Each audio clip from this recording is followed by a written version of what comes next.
Sukumar Mahesh Babu combination లో cinema వస్తే చూడాలని చాలా కాలంగా అభిమానులు అయితే వేచి చూస్తున్నారు. ఈ ఇద్దరు కలిసి చేసిన నేనొక్కడనే సినిమా ఫ్లాప్ అయి ఉండొచ్చు, కానీ దానికి కల్ట్ ఫాలోయింగ్ అయితే ఉంది.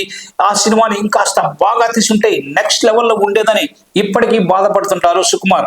మరోవైపు మహేష్ బాబు కూడా వన్ సినిమా ఫలితంపై చాలా సార్లు మాట్లాడారు. అది ఫ్లాప్ అయినా కూడా తన కెరీర్ లో one of the best movie అని చెప్పుకొచ్చిన సందర్భాలు కూడా ఉన్నాయి. మహేష్ అన్నాడని కాదు, కానీ నిజంగా నేనొక్కడనే సినిమా భలే ఉంటుంది అనే వాళ్ళు కూడా చాలా మంది ఉన్నారు. ఆ సినిమా ఇప్పుడు వచ్చినా కూడా చూస్తూనే ఉంటారు ఫ్యాన్స్.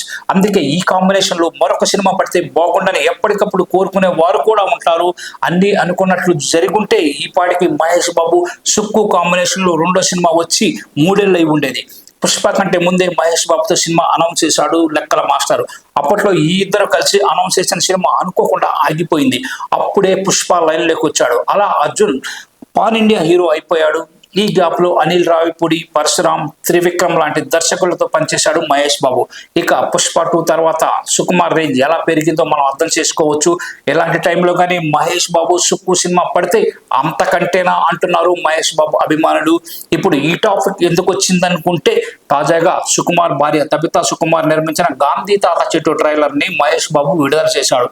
ఆ మధ్య ఇద్దరి మధ్య మనస్పర్ధలు వచ్చాయనే వార్తలు అయితే వచ్చాయి. కానీ ఇప్పుడు ట్రైలర్ రిలీజ్ చేయడం చూశాక కలిసి పనిచేస్తారేమో అనే ఆశలు చిగురుస్తున్నాయి.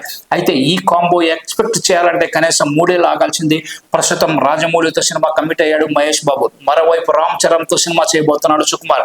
మరి ఈ కాంబినేషన్ కలుస్తుందో లేదో మనం ముందు చూడాల్సిందే.